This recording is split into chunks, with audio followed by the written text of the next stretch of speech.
it's got to be Fletcher Cox and some of those guys on the defense trying to smack Doug Pederson in the mouth during the game. Yeah. I mean, I believe Jason Kelce actually went up to him and was like, Doug, hey, what the hell are we doing here? We're down by 3 points. Can we keep Jalen in? And he's like, hey, Jason, why don't you shut your mouth, all right? I'm the head coach of this team. Hey, you've already done enough with that little fucking compete speech. That's right. A couple weeks ago. Okay? It's Sudfeld's time. Let's get him in the game, see what we got with him. I mean, it's wild. It's awesome that we made it to the playoffs, but the drama in the NFL, it feels like the NBA almost. You know, you're more interested in it. Yeah, it does. Feels like the MLB, feels like the NBA. Who's leaking the information?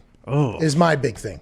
Who is telling people that the two players had to be held back from fighting Doug Pederson?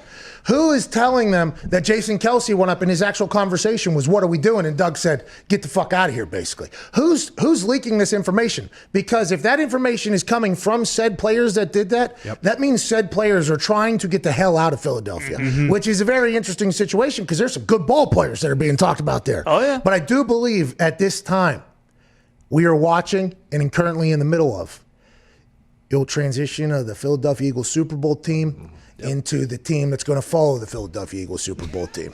I think that Super Bowl team is potentially just going to go ahead and get,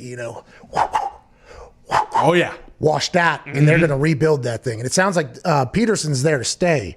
Feels like a lot of these players probably going to get moved, if I had to guess. Yeah, Pederson being there to stay is awesome because that means, at least one team in the NFC East will be garbage for the next 5 years. But there's one guy. I mean, he's putting in Nate Sudfeld, guys. Come on, Zach. But that's so he can keep a number 6 overall pick. Yeah, true. They should just hire Scott Van Pelt or whoever the hell that guy's name is who's play calling for the Browns this weekend. But the one guy. Adam Van Pelt? Alex Van Pelt. Sorry about that. The one guy on the sidelines for the Eagles who, he didn't have pads on. He had an earpiece in who might be telling the media about this is, Carl Wentz. Carson. Look, Carl Wentz wants out of town. He's letting everybody know, look, everybody hates Doug Pederson on this sideline. But hey, credit to Doug and Howie for just saying, yeah, that's what we did, and that's what we're going to continue to do. I think it's, the interesting thing about it is whenever he made the Nate Sudfeld move, I love the Giants' reaction. Oh, yeah. Love Joe Judge's reaction.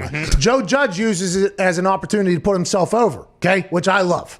Just want to let our fans know that we're very pissed off on Sunday night.